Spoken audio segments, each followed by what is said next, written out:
దేవదేవుడు కలియుగ ప్రత్యక్ష దైవమైన శ్రీ వెంకటేశ్వర స్వామి గారి యొక్క నెయ్యి కల్తీ జరిగింది అనేది వాస్తవం.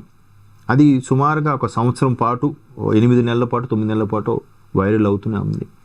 నెయ్యి కల్తీ అవడం ఏంటి అని చెప్పి ఒప్పుకోకుండా లేనిపోని కథలు చెప్పి, అంటే ఆవులు పౌష్టికాహారం స్వీకరించకపోతే వచ్చే ఆ పాలల్లోంచి వచ్చిన నెయ్యిలో వెన్న శాతం ఉండదు, అలాగే మేగడ శాతం ఉండదు అని చెప్పి చెప్తే స్టోరీలు చెప్తున్నారు సైంటిస్టులు, మేధావులు. మరి 24 లక్షల టన్నుల నెయ్యిని ఇప్పటికే సరఫరా చేశారు కదా, మరి అంత నెయ్యి కూడా అలాంటి పౌష్టికాహార లోపం ఉన్న ఆవుల నుంచి తీసుకున్నారా? మిగతా మంచి ఆవులు లేవా? అలాంటి ఆవులు ఎన్ని ఉంటాయి? 100కి 10% ఎప్పుడు వేసుకోండి, బాగా ఎక్కువగా అయితే. సో అంటే నేరం ఒప్పుకోండి, ఈ సొల్లంతా ఎందుకు, అది కదా. సో ఇక్కడ వరుస పెట్టే సిట్ అధికారులు ఒక్కొక్కరిని పిలిపించి ఒకప్పటి టీటీడీ ఈఓగా చేసిన అధర్మారెడ్డి గారిని, అలాగే అప్పటి వైవి సుబ్బారెడ్డి గారిని కూడా సిట్ అధికారులు విజయవాడలో విచారణ చేయించారు. అయితే ఆ విచారణలో చాలా విస్తుపోయే అంశాలు ఇక్కడ మనం చూడొచ్చు. అంటే భయం లేదు, దేవుడి పట్ల భక్తి ఉండకపోయినా పర్వాలేదు, భయం ఉండాలి. అందులో కలియుగ ప్రత్యక్ష దైవం, ఆయన కొండ మీద కన్నేసిన వాళ్ళు ఏమయ్యారో మనం చూసాం. సో ఇట్లా చాలా కథలు ఉన్నాయి ఆయన లీలలకు సంబంధించి, కానీ అది భక్తి విశ్వాసాలకు సంబంధించింది. వాళ్ళకి బాధపడితే కానీ ఆ విషయం బోధపడదు.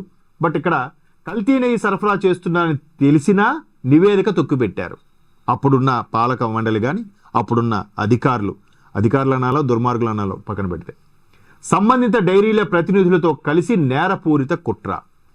ఇవి ప్రూఫ్స్ లేకుండా ఇలాంటివి చేయరు, ఎందుకంటే మళ్ళీ పేపర్ మీద లేదంటే ఈ ఛానల్ మీద కేసు వేస్తారు. ఆ ప్రూఫ్స్ తెచ్చుకొని ఆ ఫోరెన్సిక్ కానీ లేదంటే సిట్ అధికారులు రిలీజ్ చేసిన బులెటిన్కి సంబంధించి కానీ ఏదైతే ప్రూఫ్తోనే ప్రింట్ చేస్తారు. ప్రతిఫలంగా 3.5 లక్షల నగదు, వెండి ప్లేటు, ఒక ఫోను, లంచం. ఎంత కొక్కుర్తి వెదవాలండి వీళ్ళు. 3.5 లక్షల క్యాష్ అంట, ఒక వెండి ప్లేట్ అంట, అలాగే ఫోన్, మేబీ ఐఫోన్ ఏదో ఉంటుంది. సో అంటే ఇవి ఇస్తే లొంగిపోతారా చూడండి అసలు. అలాగే తిరుమల తిరుపతి దేవస్థానం అధికారి సుబ్రహ్మణ్యం రిమాండ్ రిపోర్ట్లో ప్రస్తావించిన సిట్, ఆ అధికారి సుబ్రహ్మణ్యం ఆయన మహానుభావుడు బయటికి కక్కాడంట. ఒక్కసారి వార్త చూస్తే, Vaishnavi dairy specialities, Bole Baba organic dairy, premier agri food సంస్థలు సరఫరా చేస్తున్న నెయ్యి కల్తీది. ఫైనల్ ఇది నేషనల్ ఛానల్ మొత్తం కోడే కూసింది. దాన్ని కూడా ఇంకా కప్పిపుచ్చుకునే ప్రయత్నం చేస్తున్నారు. పాపాల చిట్టా నిండాలి కదా, నిండితేనే ఏదైనా ఒకసారి బ్లాస్ట్ అవుతుంది. Wait and see.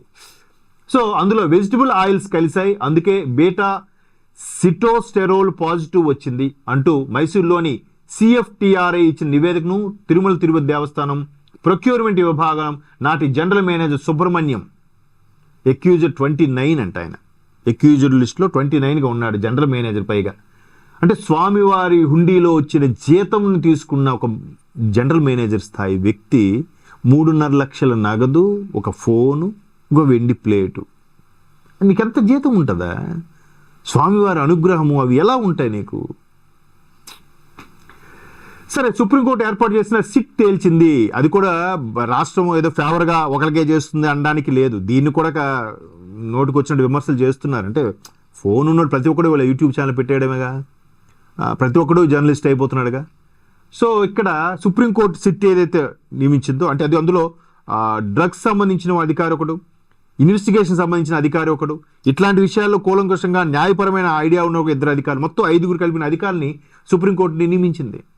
పోలీసు విభాగాలను ఒకరు, ఇట్లా డ్రగ్స్ సంబంధించిన ఒకరు, అలాగే ఇన్వెస్టిగేషన్ సంబంధించిన ఒకరు, విజిలెన్స్, ఇలాగా 4-5 రకాల విభాగాలతో కూడిన ఒక సిట్గా దీన్ని నియమించడం జరిగింది.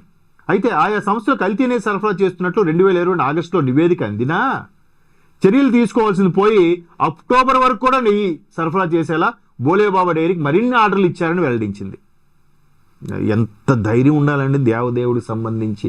స్వామివారు అసలు మనం ఇట్లా ఈ గోపురం ఫోటో చూస్తేనే మనకు చెల్లికుండా 2 చేతులుగా దగ్గరికి వచ్చేస్తాయే స్వామివారి ఇది చూసి, ఆనంద నిలయం చూసి. వీళ్ళకి అసలు భయం లేదేంటండి, పాపభీతి అసలే లేదు. సో ఇవి మొత్తం ఒక్కొక్కటిగా బయటకు వస్తున్నాయి. నిన్న వైవి సుబ్బారెడ్డి గారు లోపలేం మాట్లాడారో బయటకు వస్తే మాత్రం ఇది నేను చైర్మన్గా ఉన్నప్పుడే ఇలాంటివి జరగడం చాలా దారుణం. ఆ అధికారులు ఎవరో నాకు చూడాలనుంది, వాళ్ళని పట్టుకొని తీరాలి అని చెప్పారట. మరి ప్రిన్సిపాల్ అనేవాడు ఉన్నప్పుడు స్కూల్లో తప్పు జరిగితే ఆ బాధ్యత ప్రిన్సిపాల్ది కదా. టీటీడీ చైర్మన్గా ఉన్న వైవి సుబ్బారెడ్డి గారు బయటకు వచ్చి ప్రెస్ మీట్ ఇలా పెట్టడం వల్ల ఒక్కసారికి వైసీపీలో ఎవరైతే సోషల్ మీడియాలో ట్రోల్స్ చేస్తున్నారో, వైసీపీ నాయకులు ఎవరైతే ఉన్నారో వాళ్ళందరూ నాలుగు ఖర్చుకున్నారు. అరే ఈయనేంటి మన గురించి కవర్ చేస్తాడంటే ఈ మొత్తం విప్పేశాడేంటి అబ్బా అని ఆయన క్లియర్గా అదే చెప్పాడు. నేను హయాంలో జరిగింది బయటకు వచ్చేసాక తెలిసాయి నా హయాంలో జరిగినట్టు. కానీ మరి ఈయన చైర్మన్గా ఆయన ఏం చూశాడు, ఏమి పర్యవేక్షణ చేశాడు? పాలకమండలి సభ్యులు ఖచ్చితంగా ఆ వైసీపీకి చెందిన నాయకులే ఉంటారు కదా, వాళ్ళే జరుగుంటారు కదా. ఒక విజిలెన్స్ అధికారిని ఎందుకు చంపేశారండి? ఎవరు చంపేశారండి? ఎందుకు చనిపోయాడండి? అంటే దేనికి వెనకాడడం లేదు. పాపాల పుట్ట నిండాలి, దేవదేవునితో పెట్టుకుంటున్నారు. అది ఇంకా వాళ్ళ ధైర్యానికి మెచ్చుకోవాలి, వాళ్ళ విజ్ఞతకే వదిలేద్దాం. ఎందుకంటే దేవదేవునితో పెట్టుకున్నోడు ఎవ్వడు కూడా మనం ఆ మాట అనకూడదేమో. ఎందుకంటే ఒకప్పుడు స్వామివారి బంగారు వాకిలి వరకో లేదంటే మొదటి ద్వారం వరకో చెప్పులేసుకెళ్ళిన వాళ్ళు ఏ విధమైన శిక్ష అనుభవించారో మనం చూసాం. స్వామి ఎదురుగా స్వామికి సంబంధించిన నినాదాలు చేయాలి తప్ప వ్యక్తిత్వ అభిమానంతో వాడి నినాదాలు చేయకూడదు. అక్కడ గోవిందా, జై శ్రీమన్నారాయణ ఇలాంటి నినాదాలు తప్ప వ్యక్తిత్వ నినాదాలు చేస్తే మీరు బాగానే ఉంటారు, ఆ వ్యక్తి ఇబ్బంది పడతాడు. భక్తులు మీరు పిచ్చ ఫ్యాన్స్ ఒకసారి ఇది గుర్తుంచుకోవాలి. సో ఇట్లా ప్రతిదీ కూడా దాన్ని రాజకీయం చేసేస్తున్నారని కప్పిపుచ్చుతున్నారు. కానీ కాదేది అవినీతికి అనర్హం అన్నట్టుగా ప్రతిదీ చేశారు. కేవలం పథకాలు ఇస్తున్నామనే చెప్పి వెనక నుంచి మేట నొక్కుతున్నాం, అకౌంట్లో పడిపోతున్నాయని చెప్పి వెనక చాలా చేశారు. దేవదేవుని హుండీలు ఆదాయం కూడా విడిచిపెట్టలేదు, దేవదేవుని భూములను కూడా విడిచిపెట్టలేదు. ఏదైనా పరిష్కారం అవుతుంది, స్వామి చూస్తూ ఊరుకోడు మనకి.